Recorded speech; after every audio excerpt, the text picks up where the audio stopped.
everyone, Jolene here from Bookworm Adventure Girl. Welcome to my channel. Today I am going to talk about 9 books that are coming out in July that I am looking forward to checking out. And as always, the publication dates that I have are the US or Canadian publication dates, so they can change, but they are correct at the time that I'm recording this video. So starting on July the 6th, I have 4 books to talk about. The first is called Shoulder Season, and it's by Christina Clancy. This story takes place in 1981, and it's about Sherry Taylor, who is 19 years old when her parents died quite close together. And after their deaths, Sherry finds herself in Wisconsin at a Playboy resort as a bunny. So she's now living in the bunny hutch, and there is 12-foot high barbed wire fence around it.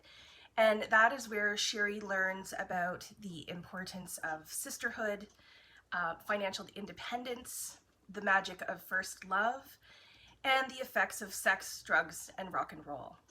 Eventually, Sherry finds herself caught up in a romantic triangle, and the tragedy that takes place will haunt her for the next 40 years of her life. The second book that is being published on July 6th is a French-Canadian author, Renee Lavoie. A Boring Wife Settles the Score. This is the follow-up to her novel Autopsy of a Boring Wife. I've talked about it before, and they are both part of the Diane series. Now, Diane has moved on from the end of her marriage. She has a new job, and she has the support of her best friend, and now she's ready to find new love in her life. But Diane finds out that as she's approaching her 50s, this is not so simple. The next novel is also about a wife, and it's also by a Canadian writer. The Almost Wife by Gail Anderson Dargatz is a thriller about Kyra, who is engaged to Aaron, who seems to be perfect, and she likes the family life that they have, or that they will have, and feels like this marriage and the relationship and their family will bring her security. But one day Kyra takes their 2 girls to the beach, and they have been followed by Madison. And Madison is Aaron's ex-wife, and a dark secret could be revealed that will take Kyra's perfect life away from her. So in order for Kyra to protect her family, she has to decide who to believe. The final book on July 6th is A Cup of Silver Linings by Karin Hawkins. This is the second novel in the Dove Pond series. You might remember that I talked about the first book called The Book Charmer, which was just a delightful light read. And there are 7 sisters, and each one of them have a special gift. So in The Book Charmer, it was the gift of knowing, what book belonged to what person and who needed to read that book. So A Cup of Silver Linings is about Ava Dove, who owns Ava's Landscaping and Specialty Gourmet Tea in Dove Pond, and something goes wrong with Ava's tea, and it is actually not helping people in the way that it should. And then 16-year-old Kristen Foster lives a few houses down, and her mother dies, and her grandmother wants to take her away with her. Kristen really wants to stay in Dove Pond, so my guess is that the two, Ava and Kristen, work together to sort things out. On July 13th, I have 2 novels to talk about. The first is a historical fiction novel by Lisa Rochon that takes place in Florence, Italy in the early 1500s. And I was drawn to the book partly because of its setting. I absolutely love Italy, and Florence is beautiful.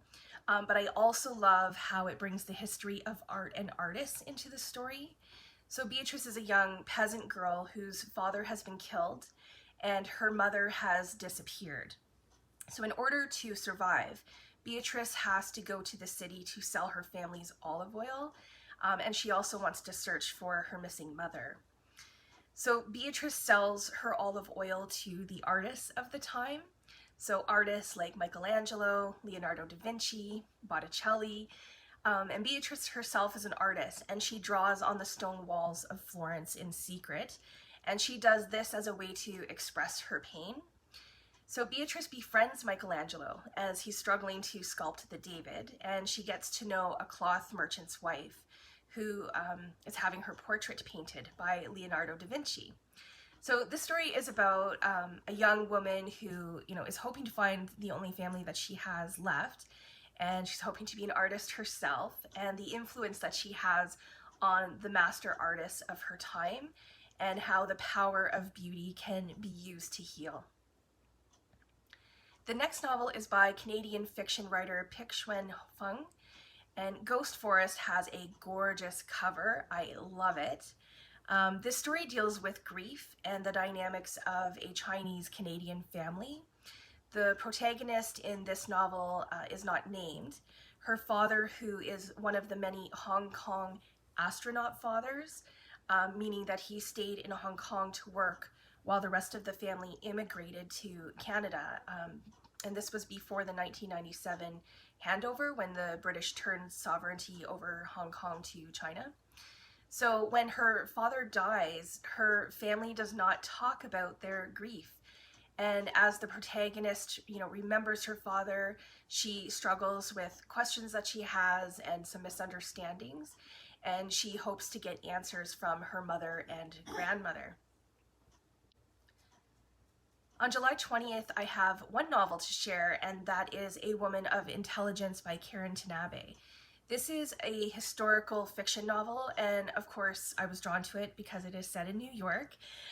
If you've watched my videos, you know I love books set in New York. So this one takes place in the 1940s and 50s. Katerina Edgeworth, she looks like she has the perfect life, but it's anything but. Katerina is the daughter of immigrants. She is highly educated. She speaks like 4 languages, and she is a translator at the United Nations. So she becomes the wife of a pediatric surgeon and an heir to a shipping fortune. And Katerina finds herself trapped. She kind of wants to escape the constraints of domestication, and she is approached by the FBI to become an informant. So Katerina just jumps at the chance to do this, and a man from her past has become a high-level Soviet spy, but no one has been able to infiltrate his circle, and Katerina is the perfect woman for this job. So she becomes a courier carrying stolen government documents from DC to Manhattan. But as those closest to her lose their covers and their lives, Katerina's secret soon threatens to ruin her as well. The final 2 books will be out in the world on July 27th. The first is a debut novel called Her Turn by Canadian author Katherine Ashenburg. Goodreads compares this novel to Younger and The Unbreakables, and it says that there's a hint of Nora Ephron, which is one of the things that kind of got my attention because I do like Nora Ephron's work. So Liz is a journalist in Washington, D.C. She is the editor of a weekly column called Her Turn, and her husband left her 10 years before, and she has a good relationship with her teenage son. So she thinks she is doing quite well until one day she receives a letter for her column that she can't ignore because it's written by her ex-husband's current wife. So this begins a correspondence between the 2 women, and only Liz knows their connection, the truth about their connection.